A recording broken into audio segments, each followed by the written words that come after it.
Who's been the best manager in the Premier League this season, and what would be a fair and balanced way of working that out? Well, today I'm joined by John Mackenzie and JJ Bull to find out. Now, to whittle this down from all 20 Premier League managers to our one final champion, we have 3 different rounds, and the first one is about money, John, isn't it? How are we using money to whittle down? Well, the received wisdom about the Premier League is the more money that you spend on your squad, the higher up the table you'll finish, and that is borne out by the data. So I've got a graph here with wage budget on the bottom, so you can see the wage budget is going up. So the dots, as they go further right, that's more money spent on wages for a team.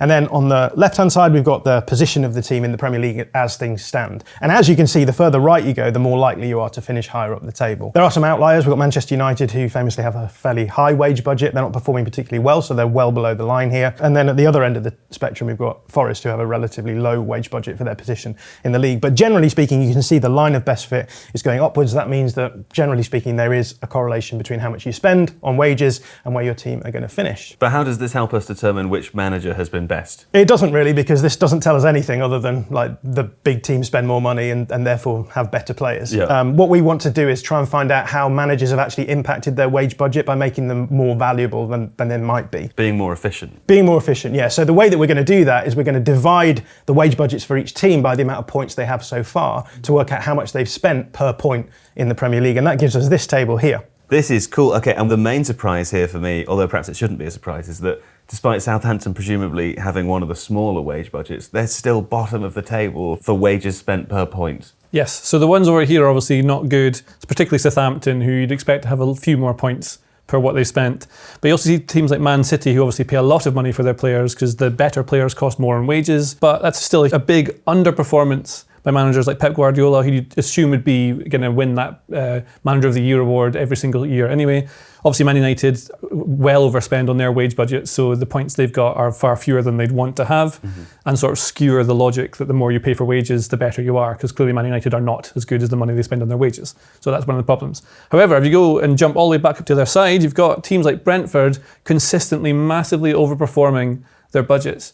So, like Thomas Frank has done this for years now. I don't know why he doesn't really get the praise he should. Maybe they're just not that fun. Maybe it's not as exciting to watch. Maybe the expectations are such that they will continue to do this, and so it feels once you keep doing it. Yeah, once you keep doing it, this is the standard things. That could be it. Yeah. But like teams like Nottingham Forest, obviously, and Bournemouth, Brighton, Fulham, Crystal Palace, all massively overperforming or just performing really well on the budgets that they have. So their managers, you can contextualise and say they're doing very well with what they have. So if you went into one of these big teams, you should expect to do well because you've got really good players and expensive wages. But if you're a smaller club like Brentford, you probably shouldn't do as well as Thomas Frank does all the time. So he must be really good. Well, this is the thing, isn't it? It's worth saying that what we're doing here is just to try to find managers that have been a bit more efficient or have perhaps overperformed expectations based on what the wages of their team are. Having said that, JJ, Pep Guardiola might look at this and say, well, I don't really care how much money I spend per point as long as I get enough points to win the league. Do you know what I mean? So this is just one lens of looking at it. Well, the manager wants to have the best players available so they can win more things. So I guess he doesn't care how much they cost really because he doesn't deal with the budgets. He gets the squad that he can play with. But if you look at like Ipswich, who I think has the lowest budget overall in the league, Kieran McKenna has done a phenomenal job with that team. They're probably going to get relegated almost certainly, but what he's managed to get out of their budget is the kind of thing that a real top tier manager would have done. So he would qualify for like a Manager of the Year award because of the job he has done with the budget he had relative, because it's really hard to be able to do that with a team as low budget as that. Well, Kieran McKenna stays in our long list for now. John, what stands out to you about this? Yeah, I think, again, someone like Oliver Glasner at Crystal Palace, you might think on the basis of this season, they're doing a bit better more recently, but they started out quite badly. You might think, well, it's surprising that he's in the top 10 here, but that's why this kind of list is great, because it actually bumps up the managers to actually give you a better sense of who has performed well with what they've had at their disposal. And yeah, like you say, it does mean that we're losing a few coaches here who might be we might have thought were in the conversation earlier on. So Enzo Maresca's going, Ruben Amorim / Eric Ten Hag going, Pep Guardiola going. But this is a really nice way of actually trying to assess the coaches who have gone under the radar a little bit. Okay, let's lose the bottom 5 of this table and move on to round 2, where we're going to whittle down even further. How are we doing that now, John? What metric are we applying? This round is all about expectation versus versus reality. So what we're interested in is how the teams were predicted to do at the beginning of the season and how they're doing now. And so what we're going to do is we're going to take Opta's predictions from the beginning of the season. They've got a supercomputer, apparently, which runs through thousands of simulations of the season, and from that works out how many points they think each team should get. So we've taken that prediction from the very beginning of the season, and Opta keeps running that prediction week on week as the games accrue to sort of modify where they think the teams are going to end. So we're going to take the prediction from the beginning of the season and compare it to the prediction as things stand now after about 29 games in the season. And what that does then gives us a nice points differential, which will show the teams who've done much better than Opta predicted at the beginning of the season and the teams who've done much worse. And when we do that, this is the table that we end up with. Yeah, I mean, it's unsurprising, but although it's still quite something, JJ, to see how much of a positive difference Nuno Espirito Santo is making here. Yeah, I don't think anyone could really have predicted it, especially the Opta supercomputer, because it did not, because the performance is massive. Yeah. But if you drop right down, I mean, managers like David Moyes, who's come in and already done a very good job at Everton, that's skewed because Sean Dyche was already there, relying mostly on set pieces for all of their goals, and not letting the players attack like they should, giving them freedom. And Moyes has done that, so he might have actually been higher up the table if he had been there, because obviously these managers are down here, the ones there's two of them, because they got changed halfway through the season because they weren't doing very well, and that's the point. The ones who were there before weren't doing very well in this kind of model, and therefore they were changed to a manager who should hopefully get them higher up the table and beat the supercomputer. Beat the machines. And what about Ange Postecoglou, JJ, right at the bottom there? Well, as you can see, he's at the very bottom, which is the worst place to be. But the thing with Spurs this season is that they've had loads and loads of injuries. Now, are the injuries Ange Postecoglou's fault? Should he have been able to manage them better? If the players had all been fit, that's what the Opta supercomputer would have in part of its predictions, I would assume. It's not going to assume you get all that. Does the supercomputer not assume injuries? No, I don't know if it assumes that, or like natural disasters or anything like that. Hurricanes. So, hurricanes, yeah. So you don't know what it encompasses. However, Acts of God, I believe they're called. Acts of God. Yeah, and whether Postecoglou would be able to deal with those. However, he can deal with injury crises, and he's done it to the extent that he's now bottom of the table. I'm going to throw Kieran McKenna back at you, because you were just praising him in the last table where he appeared quite high. Apparently, Ipswich have 10 fewer points than Opta expected by this point in the season. Yeah, flooding.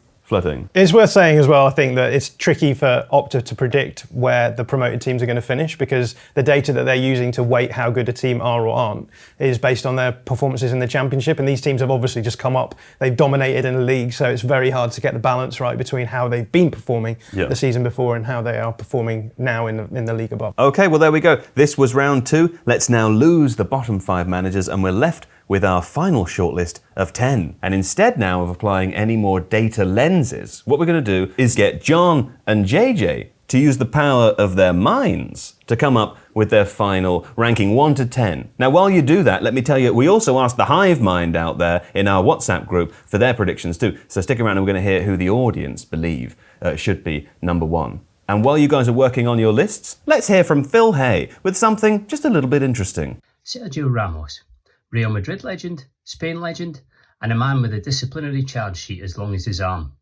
Incredibly, he was never sent off playing for Spain. And I say incredibly, because over the years, this is a centre-back who's broken records for red and yellow cards accumulated. But old habits die hard, and in Mexico this week, he got the 30th red of his career for kicking an opposition player up the backside, for no reason at all. I'd say never change, Sergio, but I know you won't.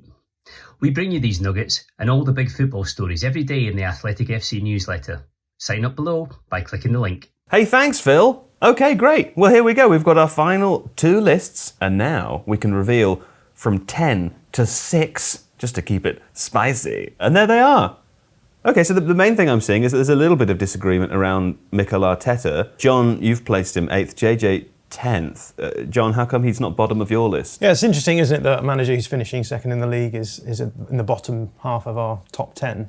But I think it's been an interesting season for Mikel Arteta. Maybe not so much in terms of how things have panned out during the season, but maybe decisions that were made at the beginning of the season. And we talked on last week's show a little bit about where things went wrong for Arsenal this season, and I think the general consensus was, if you take the injuries and the red cards out of consideration, the other thing to assess is the success of the transfers that they brought in, whether or not they should have had a different strategy coming into this season, maybe prioritising more attacking players in the transfer window than they have. And as a result, despite the fact they're finishing second, it still feels like it's been a bit of a poor and disappointing season for them. He thinks that. You've put him 10th. Yes, I have. Yeah.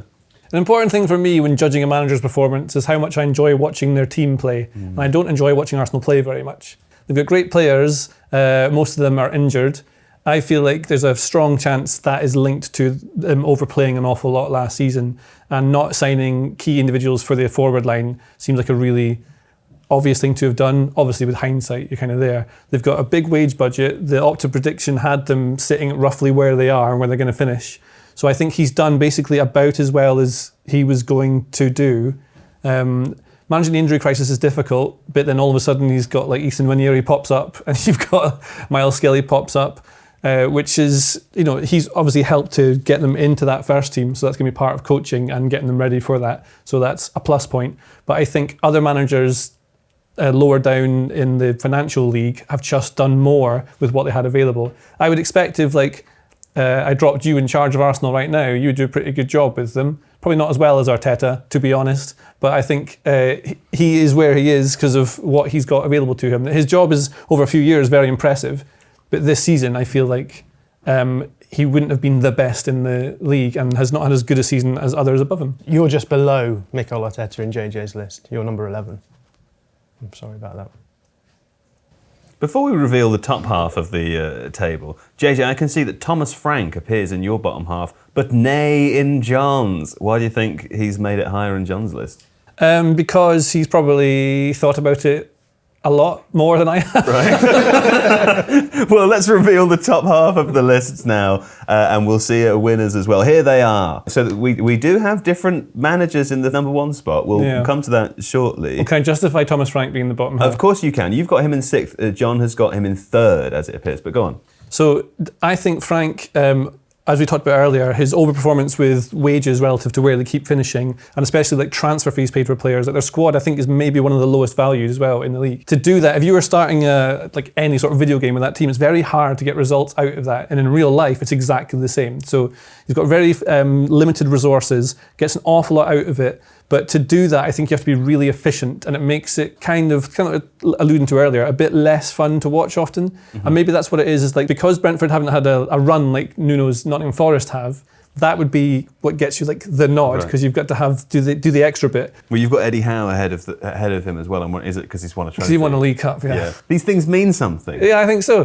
Yeah. And then Brentford had that run as well, maybe they would have done, but then Newcastle have vastly larger resources. Sure. A retort on Frank, John? Yeah, I mean, I don't disagree with anything JJ said, but I guess for me, Brentford... It'd be more fun if he did, wouldn't it? What it is that you don't care about trophies or league position. No, I mean, I do care about trophies because I put Eddie Howe above Marco Silva, probably because of the League Cup as well.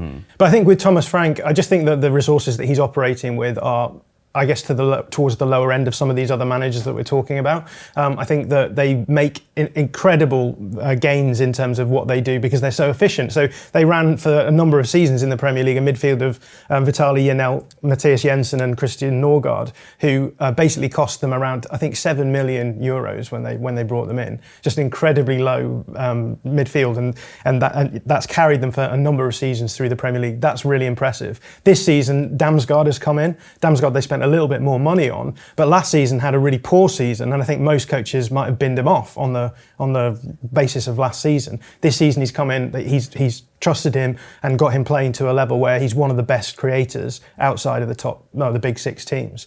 So it's little things like that for me that have just bumped Thomas Frank up. Okay, so John has Thomas Frank in 3rd. You have Marco Silva in 3rd, JJ. John's got him in 7th. I mean, that's a fair discrepancy there. How come he's 3rd for you? Because I expected Brentford to be roughly where they are, because Thomas Frank's consistently that good of a manager. And this part of the discrepancy is that if we're looking at them just this season, it's different to their whole job performance. So Frank's got them to a level where you now expect Brentford to be that good. The minute Frank goes, I think that will probably change and they'll drop off. Maybe they'll have the resources to then bring in someone that does something different with them. You don't know. A lot of what Frank's got is, like John said, the planning around it, rather than just a manager. I don't think Frank is particularly involved in scouting individual players that are going to come in, Whereas Silva, I think that Fulham team, I just don't think it looks very good. And so for them to be actually good proves me like my thinking is wrong, and I like that. So then I can go and look at why that is. Mm-hmm. And he gets far more out of a group of players than I think he probably should. Okay, so you attribute it more to that key manager. Yeah, I just think he's done more with that Fulham team this season than I expected him to. If they'd been in 16th, I think he was doing about the same job he should have been.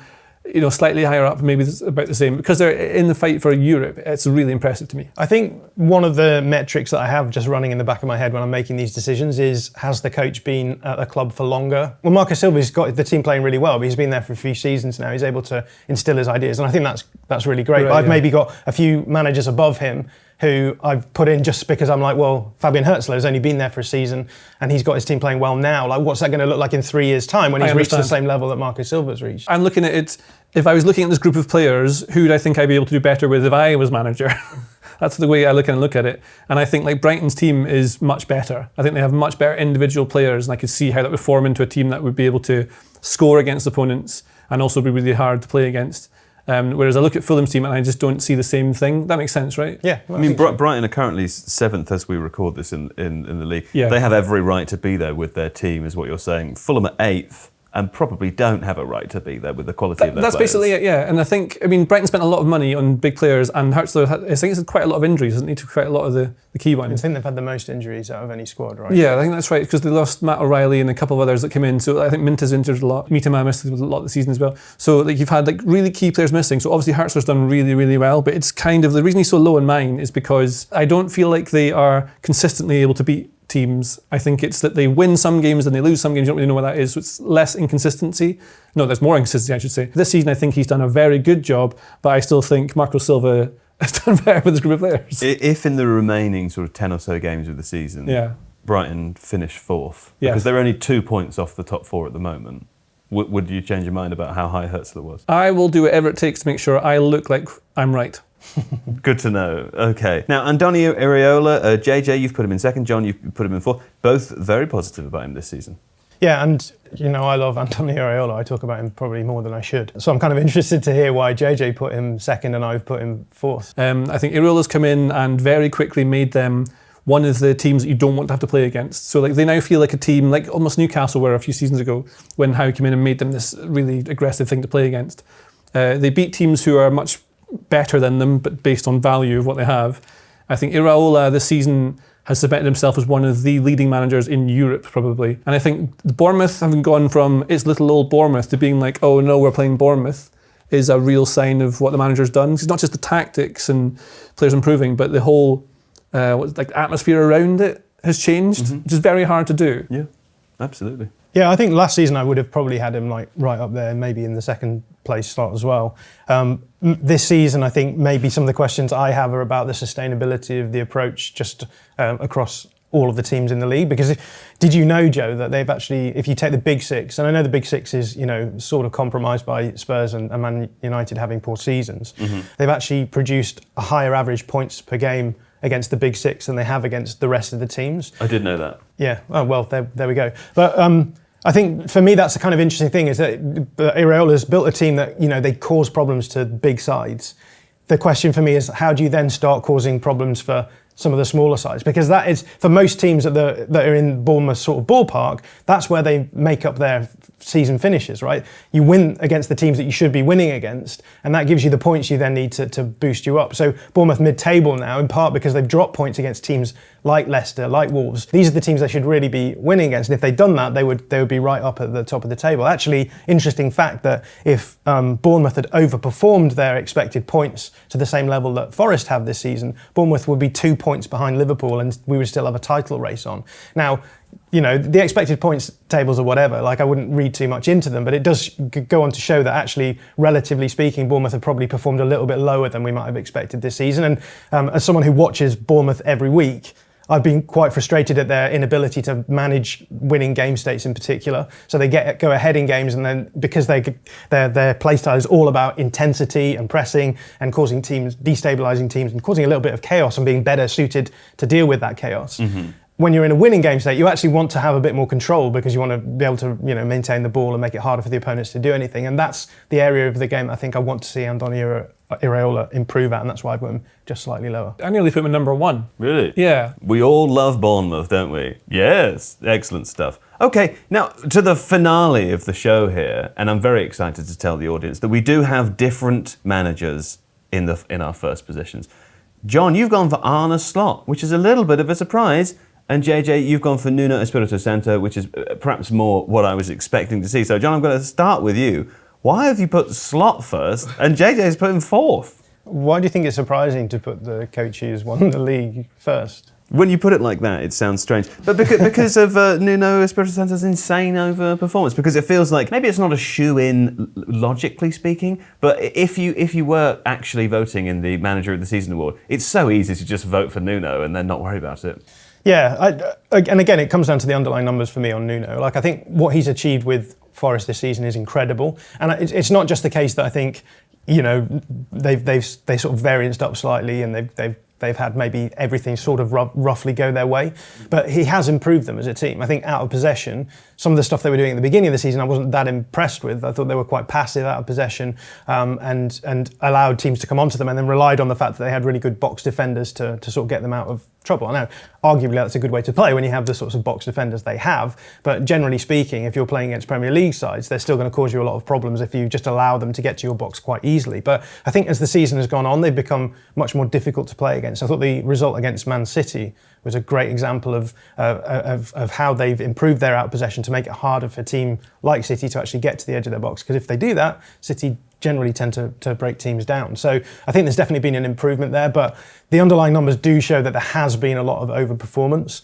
You're saying luck? Not luck, variance. No, Variance. Because I think you know in many respects, if you create a team that you have a good play style, you have a good tactical strategy going into games, and you know you come out maybe on the balance of things a bit better off. The game against City is a good example, right? If you look at the expected goal numbers, you know City put up slightly more expected goals than Forest, but Forest won that game. You can say, well, you know that's gone. If that happens a number of times through the season and they get the goals when they need them, you can say, well, you know they've varianced in a nice direction. But you know they're not doing that just through pure luck. They're doing that through their strategy actually resulting in the sorts of favourable situations they would like. They're making their own luck. They are. There could have been this season where they didn't overperform to the level they did, and they would have finished mid-table. That wouldn't have stopped them from being any more impressive, in my mind, because of the things that we're talking about. But for me, that's been enough to just push Nuno down slightly. And on top of that, when we're talking about Arne Slot, again, I'm thinking like, Nuno's been there for a couple of seasons now. He's been able to implement his ideas. I mean, that's a bit harsh because he did come in midway through last season, right? But he's had a pre-season to work with the team that he already knew what they could or couldn't do, and they've managed to build on that. Whereas I think with Arne Slot, him coming in and just being able to change things from the off, he's sort of kept the best parts, added elements of control in there, which I think has made this season certainly Liverpool much more competitive than maybe they would have been if they had just been a bit more direct, a bit more intense as they were under Klopp. You know, it's impressive. He's not been able to bring any of his own players in. He's been, again, JJ's talked a lot about managers who've improved players relative to what we thought they could do. I think Ryan Gravenberch is a great example of that, a player who no one really thought of as being a bit more of a deep-lying link player, build-up player. He's done that really well as well. He's done it without an out-and-out striker. Nunes hasn't worked out for him, and he's made it work with other players. He's made Mohamed Salah have one of the best seasons of Premier League history by finding ways of being able to bring out his upsides. And I think all of those things are why I've gone with Slot slightly ahead of Nuno. But I think both of them have had fantastic seasons. I mean, John makes a pretty compelling argument, JJ. How come you've put Slot in fourth? Well, this is a difficult one because obviously Slot is going to win the league, very probably. He's probably going to do that. Yeah, and you said you love trophies. But I think a lot of that is kind of obvious stuff to have done. I think so anyway. He also walked into a squad with 4 of the best players in the world. So like Salah, Alisson, Van Dijk and Alexander-Arnold are all elite players. So you've got a boost anyway. They're overperforming their predicted points, which is obviously impressive. However, their 2 normal title rivals just aren't rivals this season. So Man City and Arsenal are gone. Take that out of the list, they're gone. So by default, they probably should be where they are. That's not to say he's not done everything exactly as he should have done. But not enough to win on your list. Not enough to win, best because I'm managers. taking the whole season, not just the Premier League. I don't know if that's what we should be considering, but they got done out of the FA Cup by Plymouth Argyle, which is not good. Sure. And you can argue, well, that just happens, but he played a weakened side, and that can happen, and the big teams often go out of these cups. But they also, I thought, got outplayed in, I would say, both legs of the Champions League against PSG. So the first moment of jeopardy they had in that competition, really, they were very good before that. They led everything in the league part of it. But as soon as they got into the knockout bits, the real key bits, suddenly they're not the mentality monsters that they were in past. And then, of course, in the League Cup final against Newcastle, they lost that as well. Newcastle were much better. I think Howe got his tactics spot on, kind of beat Slot tactically in that game because Liverpool had a better team and are better in form. There's a few things there that would drop me down on what Slot had done. If they won the League Cup, he'd be higher up, obviously. He's made changes in games that have helped them win things, but even in the last sections of the League Cup final, I found it really interesting that rather than keeping to a structure and trying to win the way he wanted to, he was just throwing on all sorts of players to try and get the ball in the box and try and win the point that way, which is an interesting way to kind of do it. It makes sense when you're just chucking players forward as a last resort. But to be in that situation is not ideal in the first place. So although it's controversial, I stand by it. Fair enough. Okay, and slightly less controversial, I think, is Nuno Espirito Santo in first. I mean, do you want to say why? Well, I thought they were going to get relegated, and now they're probably going to get in the Champions League, which is the same as winning the league, basically, nowadays. Fair. So that's why. Kind of like a trophy, isn't it? Yeah. Okay, do you want to hear what the audience think from our WhatsApp poll? Yes, please. Well, I can tell you that up there in first place is Nuno Espirito Santo with 760 of the 1,600 cast votes. So kind of a big proportion of them. In second is Arne Slot, John, with 331 votes. Just trailing behind is Andoni Iraola. So not hugely different from the tables that we have here, with a little bit of variance, huh? That's his favourite word. So I guess we're crowning Nuno Espirito Santo. 10 games before the end of the season. It feels risky, doesn't it? But, well, there you go.